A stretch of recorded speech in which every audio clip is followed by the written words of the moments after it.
ಧರ್ಮೋಪದೇಶ ಕಾಂಡ ಅಧ್ಯಾಯ 19. ನಿಮ್ಮ ದೇವರಾದ ಸರ್ವೇಶ್ವರ ನಿಮಗೆ ಕೊಡುವ ನಾಡಿನಲ್ಲಿರುವ ಜನಾಂಗಗಳನ್ನು ಅಲ್ಲಿಂದ ತೆಗೆದುಹಾಕಿ ಬಿಡುವರು. ತರುವಾಯ ನೀವು ಆ ನಾಡನ್ನು ಸ್ವಾಧೀನಕ್ಕೆ ತೆಗೆದುಕೊಳ್ಳುವಿರಿ.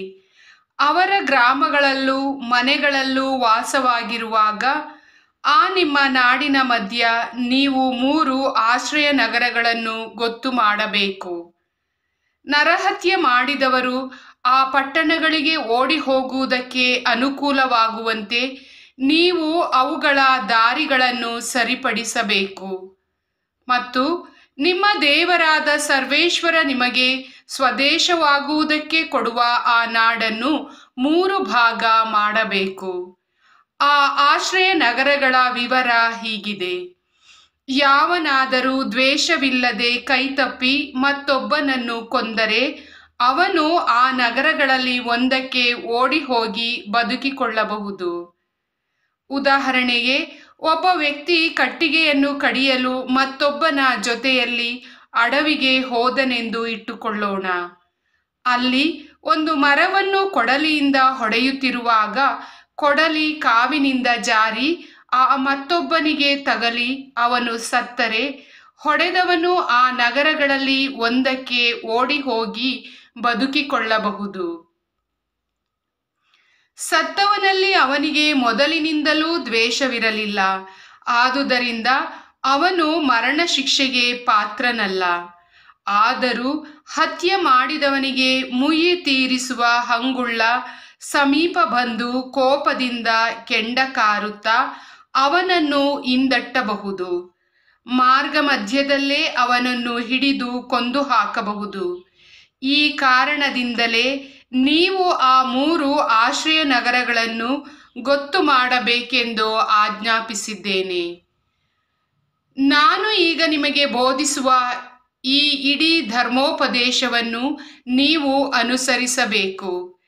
ನಿಮ್ಮ ದೇವರಾದ ಸರ್ವೇಶ್ವರನನ್ನು ಪ್ರೀತಿಸಿ ಅವರು ಹೇಳುವ ಮಾರ್ಗದಲ್ಲೇ ಯಾವಾಗಲೂ ನಡೆಯಬೇಕು. ಆಗ ಅವರು ನಿಮ್ಮ ಪಿತೃಗಳಿಗೆ ವಾಗ್ದಾನ ಮಾಡಿದಂತೆ ನಿಮ್ಮ ರಾಜ್ಯವನ್ನು ವಿಸ್ತರಿಸಿ ನಿಮ್ಮ ಪಿತೃಗಳಿಗೆ ಸೂಚಿಸಿದ ಪ್ರದೇಶವನ್ನೆಲ್ಲ ಕೊಡುವರು.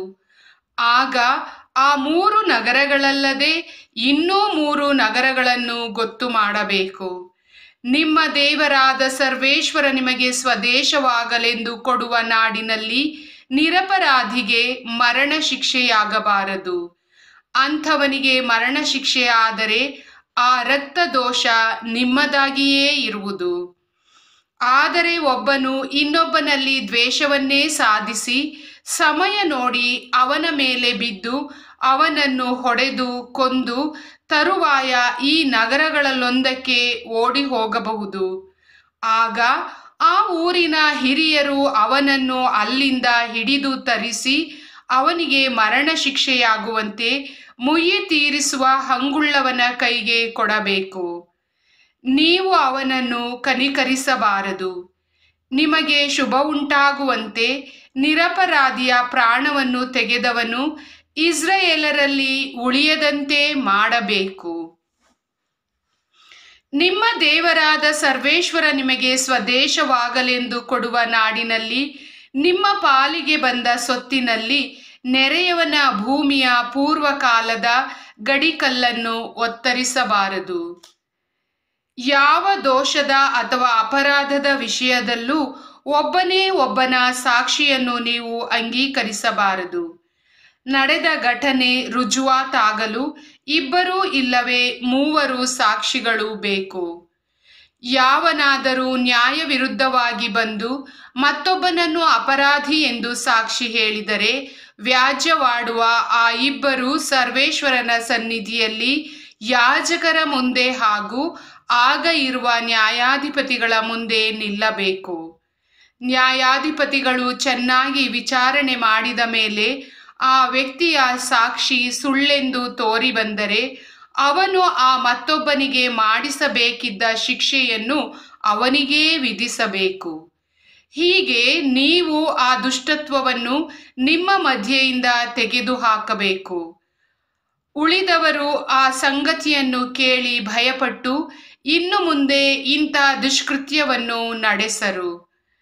ನೀವು ಅಂಥವರನ್ನು ಕನಿಕರಿಸಬಾರದು. ಪ್ರಾಣಕ್ಕೆ ಪ್ರತಿಯಾಗಿ ಪ್ರಾಣವನ್ನು, ಕಣ್ಣಿಗೆ ಪ್ರತಿಯಾಗಿ ಕಣ್ಣನ್ನು, ಹಲ್ಲಿಗೆ ಪ್ರತಿಯಾಗಿ ಹಲ್ಲನ್ನು, ಕೈಗೆ ಪ್ರತಿಯಾಗಿ ಕೈಯನ್ನು, ಕಾಲಿಗೆ ಪ್ರತಿಯಾಗಿ ಕಾಲನ್ನು ಅವನಿಂದ ತೆಗೆದು ಬಿಡಬೇಕು. ಪ್ರಭುವಿನ ವಾಕ್ಯ.